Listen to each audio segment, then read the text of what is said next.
నమస్తే. మనకి ఈ మే నెల 15th రోజు గురువుగారు మారబోతున్నారనమాట. మిథున రాశిలోకి, అంటే మృగశిర మూడో పాదం మిథున రాశిలోకి గురువుగారు మారుతూ ఉన్నారు.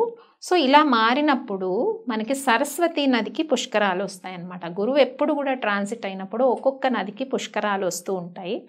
అలాగా ఈ గురువు ఈ సంవత్సరం పాటు మిథున రాశిలో ఉండబోతున్నారు, ట్రాన్సిట్ అవుతున్నారు. కాబట్టి అన్ని రాశులకు ఎలాంటి ఫలితాలు ఉంటాయో మనం తెలుసుకుందాం. అయితే ముఖ్యంగా గురువు గారు 2 రాశుల్లో ట్రాన్సిట్ అయిన తర్వాత 2 రాశుల్లో సంచారం చేస్తూ ఉంటారు ఒక సంవత్సర కాలంలో. ఒక్కొక్కసారి 3 రాశుల్లో కూడా సంచారం చేసినప్పుడు ఫలితాలు ఇంకో డిఫరెంట్గా ఉంటాయి. బట్ మ్యాక్సిమం ఏంటి అంటే 2 రాశుల్లో గురువు సంచారం అనేది ఉంటూ ఉంటుంది.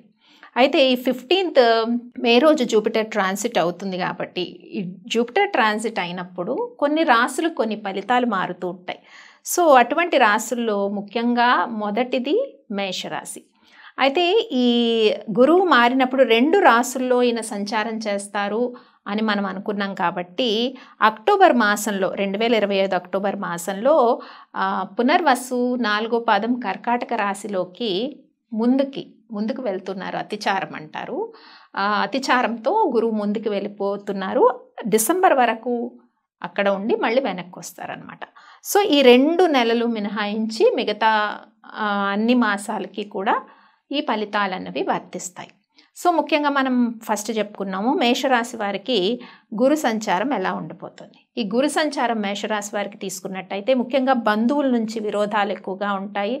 అలాగే కొంత ఆర్థిక పరిస్థితి అన్నది, ఫైనాన్షియల్ స్టేటస్ అన్నది ఎదుగుదల తక్కువగా ఉండే అవకాశం ఉంటుంది. తర్వాత ఈ కమ్యూనికేషన్స్ ఏవైతే ఉంటాయో వాటిల్లో ఇబ్బంది, అంటే నైబర్స్తో కానీ కొలీగ్స్తో కానీ కమ్యూనికేషన్స్ కొంచెం ఇబ్బందికరంగా ఉండే సిచ్యువేషన్స్ ఉంటాయి. అంటే మీ తప్పు లేకపోయినా కూడా అలా ప్రొజెక్ట్ అవుతుంది.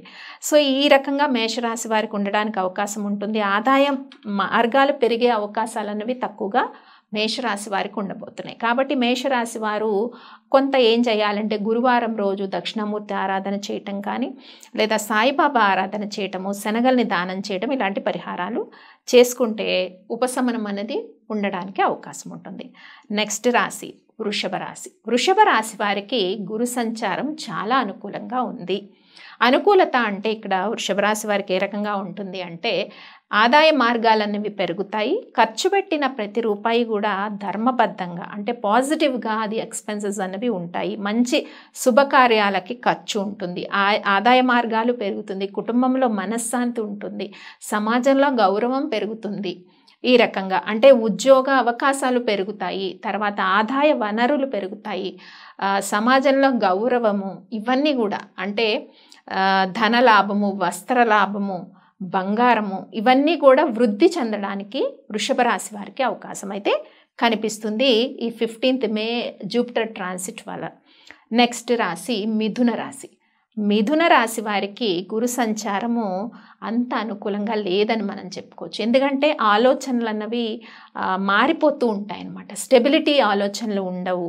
శారీరక బరువు కొద్దిగా అధికంగా పెరగడానికి మిథున రాశి వారికి అవకాశం ఉంది. జాగ్రత్త తీసుకోండి.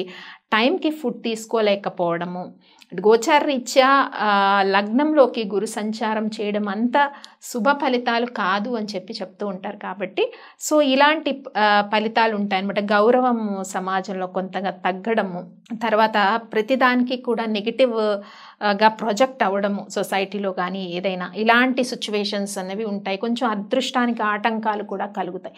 ఇలా ఉన్నప్పుడు మిథున రాశి వారు ఏం చేయాలి అంటే కొంచెం పరిహారాలు చేయిస్తూ ఉంటే మంచిది. కొంత అట్టి పళ్ళని ఎవరికైనా దానం చేయటం, శనగల్ని దానం చేయటము, ఇలా చేసినందువల్ల చాలా వరకు పసుపు రంగు వస్త్రాలను దానం చేయటం, ఇలా చేయటం వల్ల కొంత ఉపశమనం అనేది మిథున రాశి వారికి లభించే అవకాశం ఉంటుంది. తర్వాత కర్కాటక రాశి వారికి గురు సంచారం అన్నది 12వ స్థానంలో జరుగుతుంది. సో ఈ 12వ స్థానంలో గురు సంచారం జరిగినప్పుడు ఏ రకంగా ఉంటుంది అంటే కొంత విదేశాల్లో ఉద్యోగాలు చేస్తున్న వాళ్ళకి కొంత అనుకూలత, స్వదేశంలో కూడా ఉద్యోగాలకు అనుకూలతే ఉంటుంది. కానీ ఎక్కువగా అప్పు చేసి లగ్జరీస్కి ఖర్చు పెట్టే సిచ్యువేషన్ ఉంటుంది. శత్రుబీడ పెరుగుతుంది. ఈ రకంగా ఉండే సిచ్యువేషన్స్ ఉంటాయి. అంటే అప్పు చేసి అంటే ఈఎంఐస్ పెట్టి కారు కొనడం కానీ, ఈఎంఐ పెట్టి హౌస్ కొనడం కానీ, ఇది అప్పు చేసే లగ్జరీ, కానీ అది ఈఎంఐ ద్వారా కట్టుకుంటారు కాబట్టి అది పెద్ద ఇబ్బంది ఉండదు. కానీ ఖర్చులు అన్నవి అనవసరంగా పెరగడానికి అవకాశాలు అయితే కనిపిస్తున్నాయి. ఇందాక మనం చెప్పిన మర్యాద కూడా తగ్గడానికి అవకాశాలు ఉంటాయి. కాబట్టి ఇలాగ ఉన్నప్పుడు కొన్ని పాజిటివ్ ఆపర్చునిటీస్, విదేశీ అవకాశాలు, విద్యా అవకాశాలు కూడా పెరగడానికి అవకాశం ఉంటుంది. కాబట్టి కర్కాటక రాశి వారికి వీరు కూడా చక్కగా గురువారాలు సాయిబాబా ఆరాధన చేయటం వల్ల, అలాగే కాషాయ రంగు వస్త్రాలు ధరించి గురువారము దత్తాత్రేయుడు పూజ చేయడం వల్ల మంచి ఉపశమనం కర్కాటక రాశి వారికి ఉంటుంది. ఇక తర్వాత రాశి సింహరాశి. సింహరాశి వారికి లాభస్థానంలో గురు సంచారం ఉండబోతుంది. కాబట్టి లాభస్థానంలో గురు సంచారం శుభ ఫలితాలను ఇస్తుంది. మంత్రసిద్ధి కానీ, స్థిరాస్తిని కొనుక్కోవటం కానీ, వివాహం నిశ్చయం కావటం కానీ, వ్యాపారాభివృద్ధి కానీ, తర్వాత వాల్యూ పెరగటం కానీ సొసైటీలో, తర్వాత మంత్రసిద్ధి పెరగటం కానీ, ఇవన్నీ కూడా పాజిటివ్ థింగ్స్ అనేవి ఉంటాయి. కాబట్టి సింహరాశి వారికి కొంత అనుకూలంగా పరిస్థితులు అన్నవి మారబోతున్నాయి. తర్వాత కన్యారాశి వారికి. కన్యారాశి వారికి దశమంలో గురు సంచారం.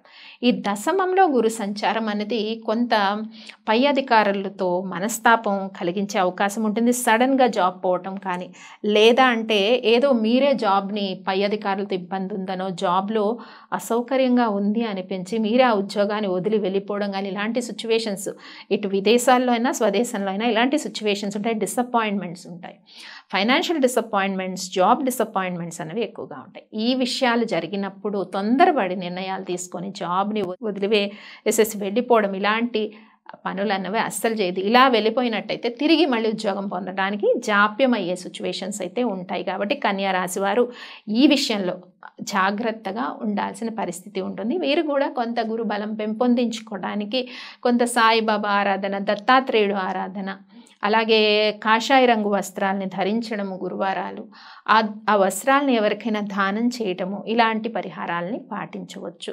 తర్వాత తులారాశి వారి. తులారాశి వారికి గురు సంచారం చాలా అనుకూలంగా ఉంది. సో చక్కగా వీళ్ళకి గుర్తింపు పొందటము, హయ్యర్ స్టడీస్కి, తర్వాత growth, financial growth, spiritual growth, fixed property, వివాహం నిశ్చయం కావటం, సంతానం పొందడం, ఇలాంటివన్నీ అన్నమాట. తర్వాత ఏమంటారు, గంభీరత పెరగడం, అంటే డిగ్నిటీ లెవెల్ చాలా పెరగడం, ఇలాంటివన్నీ కూడా వీరు చేసే పనుల వల్ల వీళ్ళకి గుర్తింపు రావడం, ఇలాంటి శుభ పరిణామాలన్నీ కూడా తులారాశి వారికి కనిపిస్తున్నాయి. ఇక వృశ్చిక రాశి వారికి. వృశ్చిక రాశి వారికి గురు సంచారం అష్టమ స్థానంలో జరుగుతుంది కాబట్టి చాలా జాగ్రత్త వహించాలి. శారీరక బరువు పెరుగుతుంది, ప్రతిదాన్ని నెగిటివ్గా తీసుకోవడం, సమాజంలో గౌరవం తగ్గడం, నీలాప నిందలు, ఇలా అన్నీ కూడా. తర్వాత ఏమన్నా వాల్యుబుల్ థింగ్స్ మీరు కొంచెం నెగ్లెక్ట్గా ఉంటే అవి దొంగలించబడడం, ఓకే, ఇలాంటి సిచ్యువేషన్స్ అన్నీ కూడా ఉంటాయి. సో సడన్గా ఏదైనా బాడీలో అనారోగ్యం పెరుగుతుంది. ఇక హార్మోనల్ ఇంబ్యాలెన్స్ పెరగడానికి ఛాన్సెస్ ఉంటాయి. సమయానికి ఫుడ్ తీసుకోలేకపోవడం, ఇలాంటి సిచ్యువేషన్స్ అన్నీ కూడా వృశ్చిక రాశి వారికి ఉంటాయి. కాబట్టి పరిహారాల విషయానికి వస్తే దత్తాత్రేయ ఆరాధన చేయడం, దత్త చరిత్ర పారాయణం చేయడం చాలా అవసరం అన్నమాట వృశ్చిక రాశి వారికి. ఇక ధనుస్సు రాశి వారికి. ధనుస్సు రాశి వారికి చక్కటి అవకాశాలు పెరగబోతున్నాయి. దాదాపుగా గురుబలం అన్నది ఈ సంవత్సరంలో ఈ మే మాసం నుంచి 15వ తారీఖు నుంచి గురుబలం చక్కగా ఇంప్రూవ్ అవుతూ ఉంది. తర్వాత వివాహ నిశ్చయం కాని వాళ్ళకి వివాహాలు నిశ్చయం అవ్వడము, అలాగే సమాజంలో గుర్తింపు పెరగడము, తర్వాత స్థిరాస్తి ఏదైతే ఉంటుందో కొనుక్కోవాలనుకున్న వాళ్ళకి కొనుక్కోవడము, కన్స్ట్రక్షన్స్, హౌస్ కన్స్ట్రక్షన్స్ చేయగలగడము, దాన ధర్మాలు చేయగలగడము, దైవ దర్శనాలు చేసుకోవటము, తర్వాత అదే ఇందాక చెప్పుకున్నాం గుడ్విల్ పెరగడం, మంచి శుభకార్యాల్లో పాల్గొనడం, శుభకార్యాలకి ధనాన్ని వెచ్చించడం, ఇలాంటివన్నీ కూడా ధనుస్సు రాశి వారికి పాజిటివిటీ అయితే చక్కగా ఉంది.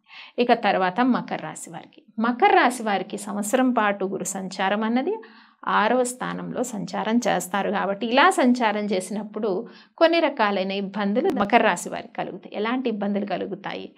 అనవసరమైన ఖర్చు పెరగడం, కుటుంబ ఇబ్బందులు, శారీరక శ్రమ, గౌరవం తగ్గడం, తర్వాత ఆస్తులు కొన్నవి కొంత పెరగకపోవడము, తర్వాత ఎక్స్పెన్సెస్ ఎక్కువగా పెరగడం, ఇలాంటి సిచ్యువేషన్స్ అన్నీ కూడా ఉండడానికి అవకాశం ఉంటుంది మకర రాశి వారికి. కాబట్టి మకర రాశి వారు కొంత గురువార నియమాల్ని పాటించడం, సాయిబాబా ఆరాధన చేయడము, తర్వాత పాలకోవాని అందరికీ పంచడము, రావి చెట్టు చుట్టూ ప్రదక్షిణలు చేయటం, ఇలా చేయడం వల్ల కొంత గురుబలం అనేది పెరగడానికి అవకాశం. కుంభరాశి వారికి గురుబలం అనేది చక్కగా ఉంటుంది. ఈ కుంభరాశి వారికి మంచి ఆలోచనలు, ఆధ్యాత్మిక పరమైన డెవలప్మెంట్, సంతాన విషయాల్లో పురోభివృద్ధి, కుంభరాశి వారికి వివాహ నిశ్చయం కాని వాళ్ళకి కొంత నిశ్చయం అయ్యే అవకాశం, ప్రేమ ఫలించే అవకాశము, మానసిక ప్రశాంతత, మంత్రసిద్ధి, హయ్యర్ స్టడీస్, విదేశీ యోగము, ఇలాంటివన్నీ కూడా, పుత్రలాభము, ఇలాంటివన్నీ కూడా కుంభరాశి వారికి ఏర్పడడానికి గురు సంచారం వల్ల అవకాశాలు అయితే చక్కగా కనిపిస్తున్నాయి. ఇక మీనరాశి వారికి 4వ స్థానంలో గురు సంచారంలోకి వస్తున్నారు. కాబట్టి ఇది కొంత శుభ పరిణామం అనే చెప్పొచ్చు. ఎందుకంటే 4వ స్థానం గురు సంచారం అన్నది మీనరాశి వారికి ఈ సంవత్సరంలో అనుకూలంగానే ఉంటుంది. గతంలో జరిగిన కొన్ని ఇన్సిడెంట్స్, అంటే బంధువులతో వైరం కానీ, అందరి చేత నెట్టివేయబడటం కానీ, ఇలాంటి సిచ్యువేషన్స్ అన్నీ కూడా ఈ సంవత్సరంలో అనుకూలంగా ఉంటాయి. విద్యార్థులు కొంత విద్య పట్ల కాన్సన్ట్రేషన్ పెరగడము, ఇక స్థిరాస్తి ఏదైనా ఉంటే కొనుక్కోవడము, తర్వాత గృహ నిర్మాణ ప్రయత్నాలు ఫలించడము, తర్వాత ఆస్తుల యొక్క విలువలు పెరగడము, ఇవన్నీ కూడా పాజిటివ్ సిచ్యువేషన్స్ అయితే మీనరాశి వారికి కనిపిస్తుంది. తర్వాత తల్లిగారి ఆరోగ్య విషయాల్లో బెటర్ ఇంప్రూవ్మెంట్ కనిపించటము, ఒక రకంగా డీప్ నాలెడ్జ్ పెరగటం, మంత్రసిద్ధి పెరగటం, ఇలాంటివన్నీ కూడా పాజిటివ్ సిమ్టమ్స్ మీనరాశి వారికి ఉన్నాయి. కాబట్టి మీనరాశి వారు కూడా కొంత గురుబలం పెరగడానికి ఇంకా దత్తాత్రేయ ఆరాధన చేయటము, అలాగే సాయిబాబా ఆరాధన చేయటం వల్ల, అలాగే శనగల్ని దానం చేయటం వల్ల మీనరాశి వారు మంచి సత్ఫలితాలు మీనరాశి వారికి ఉండబోతున్నాయి. స్వస్తి.